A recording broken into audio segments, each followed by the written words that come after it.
करेंगे respiratory pathway in human beings. So what is respiration? Respiration simply means intake of oxygen, है ना, and utilization of oxygen for our metabolic activities and break down to release energy. रेस्पिरेशन क्या होता है? Respiration होता है कि ऑक्सीजन को लेना और वही ऑक्सीजन हमने यूज करना ताकि एनर्जी हमारी बॉडी में प्रोड्यूस हो। तो हम देखेंगे कि हम ब्रीथिंग या फिर रेस्पिरेशन कैसे होती है हमारी बॉडी में। जैसे कुछ ऑर्गेनिजम्स हैं जो टेरेस्ट्रियल ऑर्गेनिजम्स हैं जो जमीन पे रहते हैं, उनके लिए अलग ऑर्गन्स हैं, या फिर वो अपनी पूरी बॉडी के सरफेस के द्वारा ब्रीथ आउट करते हैं, या फिर जैसे फ्रॉग्स वगैरह हो गया वो भी लंग्स के थ्रू। एंड जैसे जो एक्वेटिक ऑर्गेनिजम्स हैं, मैराइन फिश और any other aquatic organisms, they respire through their gills और mouth.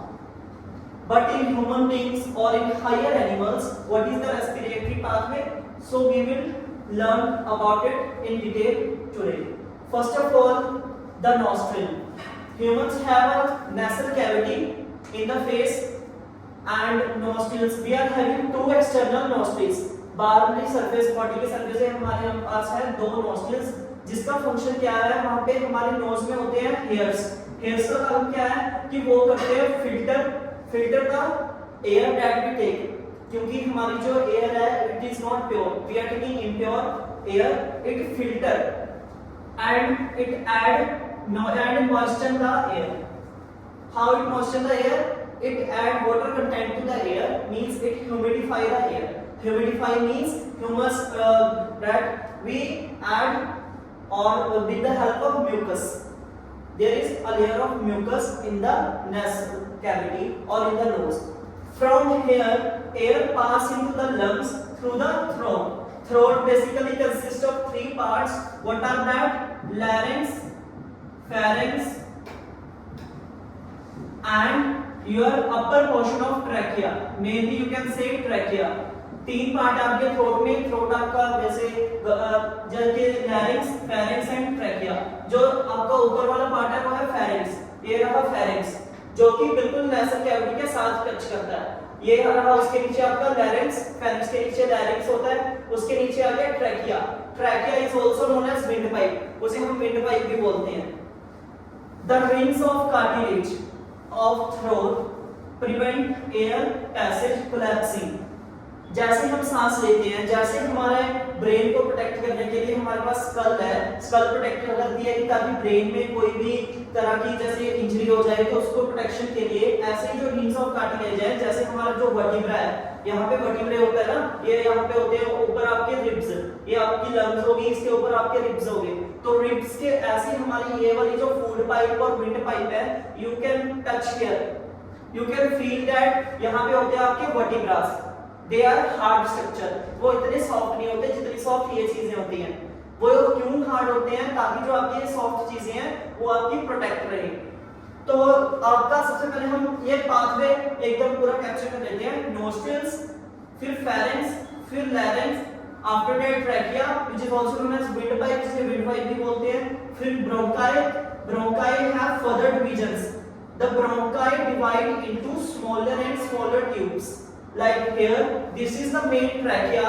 After entering into the lungs, we are having two lungs. दो lungs हैं हमारे पास, एक right lung, एक left lung, जो हमारी ये रहा नीचे diaphragm। इस जैसे हम इंस्पिरेशन करते हैं या expiration means intake of oxygen या रिलीज ऑफ ऑक्सीजन, वैसे ही डायफ्राम और लंग्स, चेस्ट कैविटी की सभी की मूवमेंट चेंज होती है। हमें फील होता है ना जब हम सांस लेते हैं नहीं लेते, हमें महसूस होता है। So where we the bronchi divide into primary bronchi, secondary bronchi and tertiary bronchi, means this is main your primary bronchi.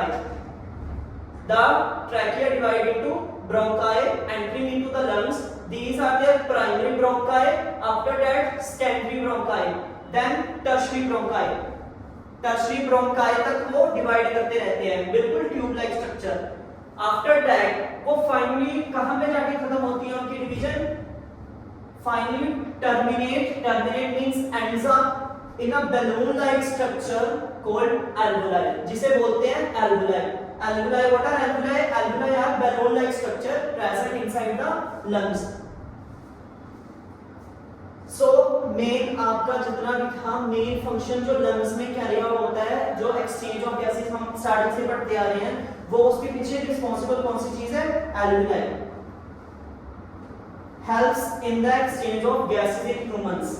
Walls of alveoli, अब सभी चीजें हमारे जैसे देखोगे आप कोई भी बॉडी पार्ट वहां पे ब्लड का सप्लाई होता है, ऐसी एल्वियोलाई के पास भी होती है आपकी ब्लड वेसल्स।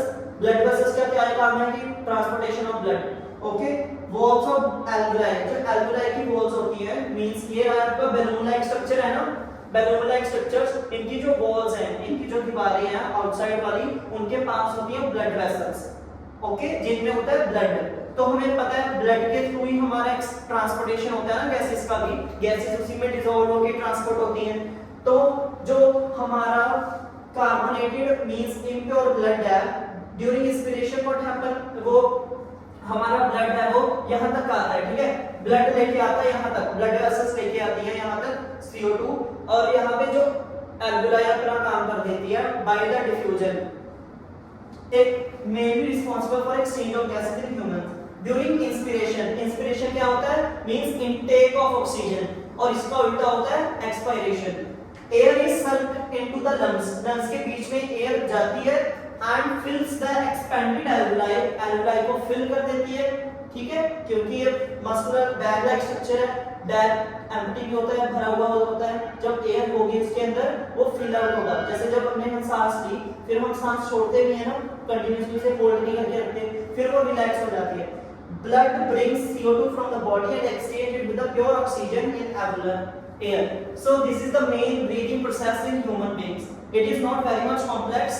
Finally हम recap कर लेते हैं। सबसे पहले nostrils, उसके बाद pharynx, pharynx के बाद larynx, larynx को हम voice box भी बोलते हैं, which is help in the production of sound। फिर bronchi, bronchi फिर उसके बाद bronchioles, ठीक है। अब आते हैं थोड़े बहुत हम इसके क्वेश्चंस कर लेते हैं। Any doubt?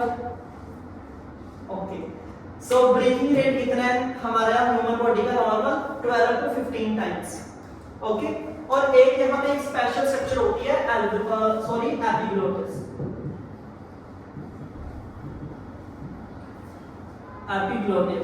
Epiglottis it is a leaf like structure, जिसका मेन काम क्या है? आपको पता होगा कि जो फूड पाइप है और विंड पाइप है ये आपस में ना लिंक्ड अप होती है, पैरेलल, दे गोस रन साइड।